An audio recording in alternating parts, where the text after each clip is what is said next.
శుక్రవారాలు ఏం చేస్తే లక్ష్మీ కటాక్షం కలుగుతుందో ఈ వీడియోలో మనం తెలుసుకుందాం. శ్రావణ మాసంలో లక్ష్మీదేవి అనుగ్రహం సంపూర్ణంగా కలగాలంటే ఇంట్లో దీపం పెట్టాక ఒక శ్లోకం ఇంటి యజమాని కానీ యజమానురాలు కానీ చదువుకోవాలి. ఆ శ్లోకానికి ఉన్న గొప్పతనం ఏంటంటే, దేవేంద్రుడు తాను సంపదలన్నీ పోగొట్టుకున్నప్పుడు పోగొట్టుకున్న సంపదలు తిరిగి పొందటానికి పాలసముద్రం నుంచి అవతరించిన లక్ష్మీదేవిని ఒక స్తోత్రం ఇంతకు ముందు ఉండే సేవ్ చేసాం స్తోత్రం అంటారు.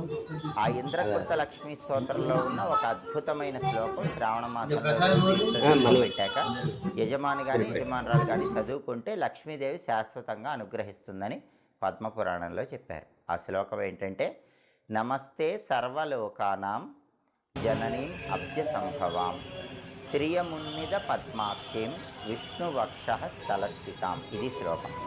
ఈ శ్లోకంలో ఉన్న అర్థం ఏంటంటే, నమస్తే సర్వలోక